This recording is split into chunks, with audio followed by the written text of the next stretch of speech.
This is how I get to work most mornings. I take the subway. Or sometimes I take the bus.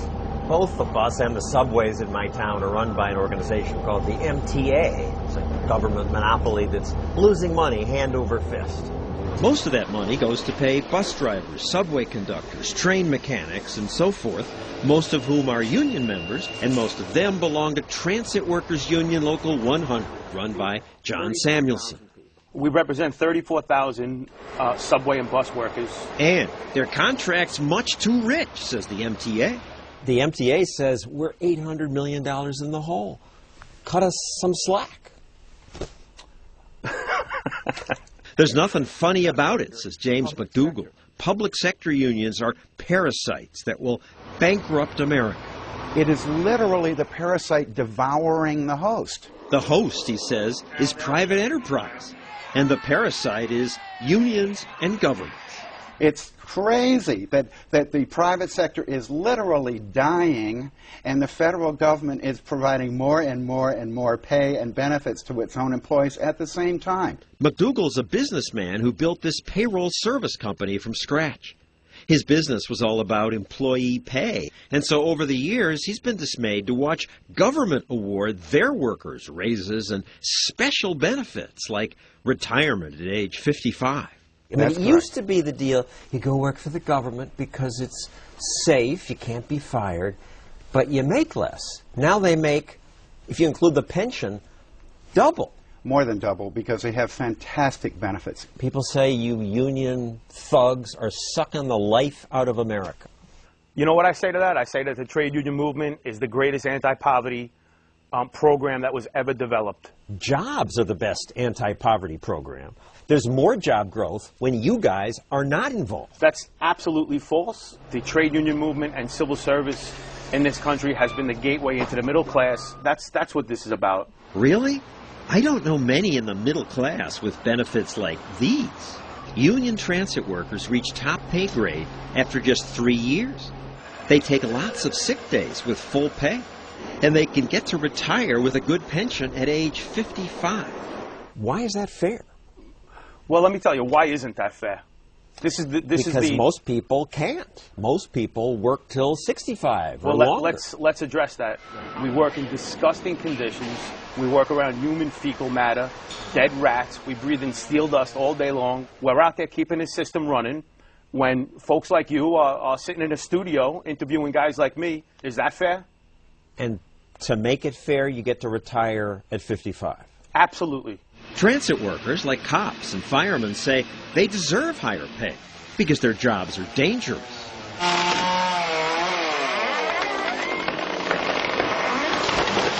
But America's most dangerous jobs are logging and, most dangerous of all, fishing. Much more dangerous than police or transit work. Loggers don't retire at 55.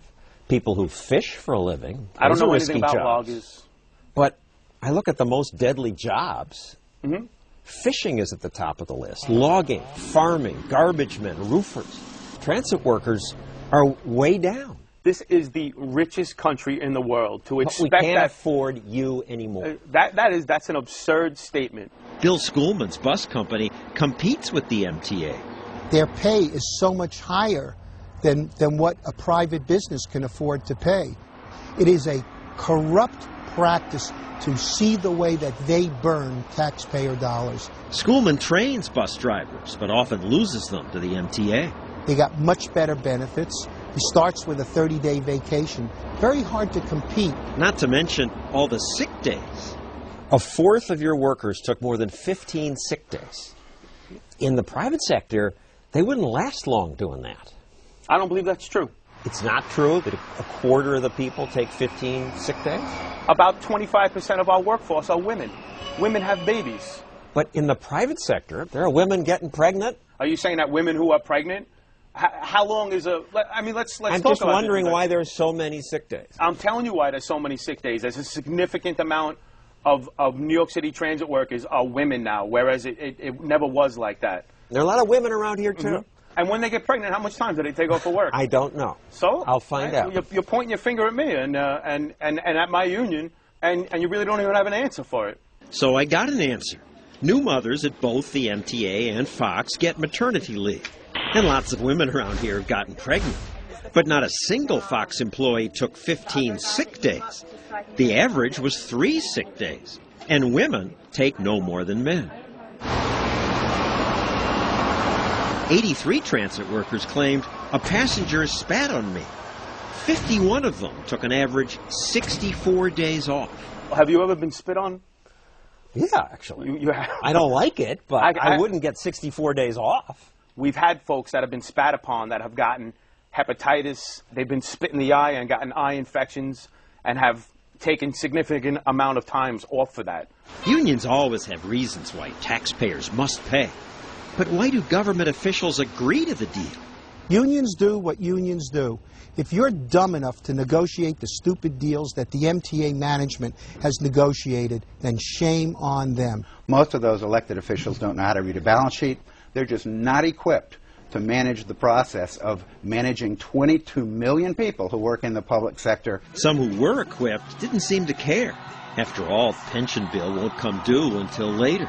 The person who did it 15 or 20 years ago is long gone. The council or the congressman or the senator. So we have, in effect, a crimeless victim. The victim is the taxpayer. But nobody really committed a crime. We won! And the political machinery perpetuates the scam. Politicians give workers raises, and then the workers campaign for the POLs. It's a money pump. It goes from the taxpayer to the public employee, to dues to the union, from the union to the candidate who will promise to do more for the public sector employee. It's crazy. Even popular politicians cannot break the cycle. When Arnold Schwarzenegger tried, he was met with this. Arnold, shame on you! And cuts didn't happen. The legislature has decided it is more important to protect state employees. California now has a $19 billion deficit. Were the state a private company, it would be bankrupt and replaced by more efficient competition. But most government workers don't have competition. In the private sector, there are no monopolies. So if somebody overpays, overpromises their workers, they go out of business. Yes, they do. But in government, we don't have a choice of saying we're going to have someone else be our police department or someone else be our fire department. Union benefits are so good that in Miami, thousands lined up to apply for fire department jobs. Some camped out for 2 days. A few towns have escaped the money pump by privatizing public services. These workers fixing streets and picking up trash in Sandy Springs, Georgia. Gee, aren't they working fast? These workers work for a private company, and they get more work done in less time. We have fewer employees than the city to the north of us, and we have exactly the same population. The mayor, it's just coincidence she looks like Margaret Thatcher, started privatizing her town's government work 5 years ago. Some in town were not happy that their tax money was becoming some company's profit. And I say, what difference does it make if the company is making a profit, but you're getting a service that costs you less? We've got 18 cameras that we currently have on Roswell Road. At the Traffic Management Center, they have computers and cameras. And car fire. So when a car catches fire, they send out rescue vehicles right away. We try to find the problems before anybody's actually calling us with it. Our government is more efficient. This realtor was amazed at the difference. 5 or 6 miles of new sidewalks installed. Our traffic lights are synchronized now, so there aren't traffic jams. We had a survey done asking the public, how do you feel about each of these services? And the answers came back 90%. Very good, excellent. But Sandy Springs is an exception. Most cities and states are still at the mercy of public sector unions. And the debts keep adding up. So far, America's been able to pay the bills. But one day, the parasite gets so big that there is no host anymore, and then they both die. And we're heading in that direction now.